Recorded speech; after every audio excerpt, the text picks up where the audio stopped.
Hi guys, I'm just going to show you today how to do some printing. So first of all, I've got some acrylic paint. Lay out your leaves, making sure that you've got the back side of the leaf facing you, because it is the back side that has the most veins on, the most bumpy bits, and that is what we need to use to make our print with. So I'm going to first of all get my sponge, and I'm going to sponge on some acrylic paint on top of my leaves. This will make them move a little bit, so I'm going to have to rearrange them probably a little bit as I go along. I think I'll get a bit of red in now. What happens when you mix red with yellow? What colour do you get? Okay, I think that's okay for now. So I'm just going to wash my hands. Okay, so the next bit is to make our first print using this background. So we get our sheet of paper and we are going to put it over the top of our leaves and press down. Now we need to press really firmly.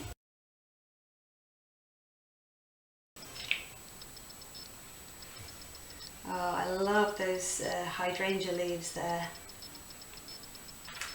Right, so we can see that we have some of the imprints of the leaves already printed on our piece of paper. Okay, we need to have a go at making a leaf stencil. So we've got some small sheets of paper here. Any old paper will do for this. If we fold it in half, make your corners match up and then fold a line across, fold it in half lengthways. We can do that with a few of them. Make sure all these pieces of paper have the folded edge at the bottom nearest us, so the open side at the top. Now we can draw half a leaf shape on this, so that will help us cut out a leaf stencil. So if I was to draw half a leaf shape, it's a bit like a half a moon or a rainbow shape with a bit of a point at the end. So I start in one corner, I can draw up and down, and that is half a leaf shape. So then if I cut that out following the line that I've drawn,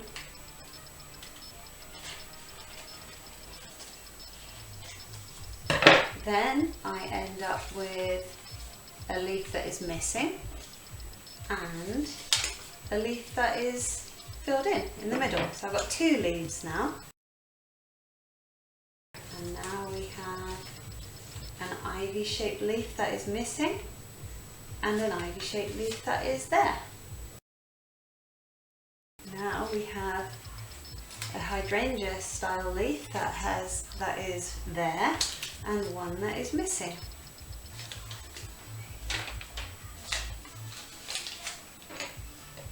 So you could call this a negative shape because it is missing, and this one a positive shape because it is there. However, when we use these and put paint inside them, the negative shape will create a positive stencil because it will make a leaf that is visible.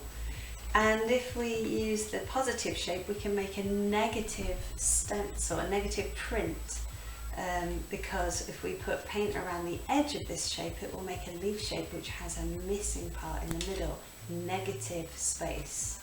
Okay, so now I want to make these prints over the top of this one to make a layered effect on our picture. And I want to use contrasting colours to the ones we've used. We've used warm autumnal colours, my favourite, but this time we're going to use some greens, green and a bright yellow, which we can mix together. And this will make a sort of spring-like element to our picture, because my favourite ones, if I'm honest, are the negative images. So we need to use a positive stencil to create a negative image. So I'm going to use this one first, and I'm going to put it over, a little bit overlapping some of the leaves we've already made. So I'm going to use my brush and I'm going to use an effect called stippling, which is where you dab the paint over the edge. So I'm going to get a bit of yellow first on my brush, and then I'm going to stipple. I'm going to hold my stencil still and stipple around the edge with with paint that will overlap the paint we've already used. So now let's see what happens when we take away our positive stencil revealing a negative print. There you can see we've got the outline of the leaf, but the middle of the leaf is missing, and I like that because it shows what we've done underneath. Through stippling on the inside.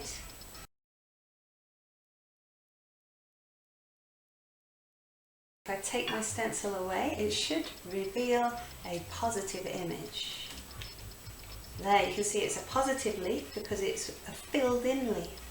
Okay, I'm only going to do one of those because I prefer these empty shapes because I like to see what's underneath. I always prefer things to be in odd numbers. At the moment we've got 1, 2, 3, 4, and I'd like there to be 5, 3, 5 or 7 is always the best if you ask me. So I'm going to do another one here to make it 5 instead of 4. So now I think I've done enough experimenting with my positive and my negative images.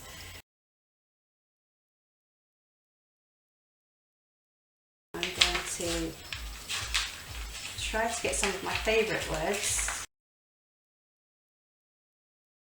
I like this idea as well of just some words from the line that you've written or read, because it's almost like an echo of something, and it makes the person looking at your picture think, oh, what does that say? And they want to find out more.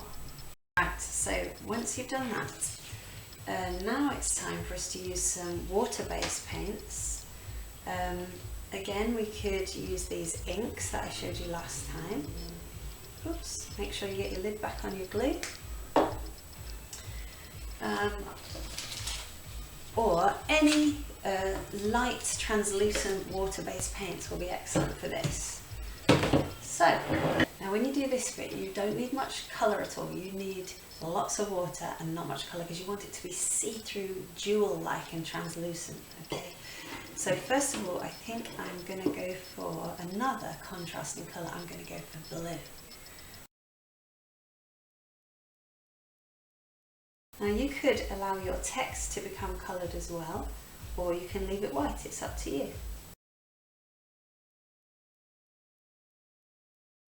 I think that's pretty much finished. We've got a multi-layered piece there, we've got our monoprint in the background, we've got our negative images and our positive images over the top, we've got contrasting colours, we've added in our text, our poems, so we've given it texture. I think that's really nice. Now you could do this, you could make loads of these and add them together in a rainbow shape, again to put in your window to brighten people's day. You could try doing this on washed plain 100% cotton, and you can see your colours bleeding into the cotton that way. That would be an amazing effect if you want to try that. If you're adventurous and you have done this on material, or even if you haven't and you've done it on paper, you could have a go at sewing into it as well. You could add 3D elements, you could add wire coming out of it that you've poked through from the back to the front. You could do almost anything with these. I would love to see some of your experiments and some of your results, so if you want to email them to me, please email them to me at school email address, and it will get passed on to me. So have fun. See you soon.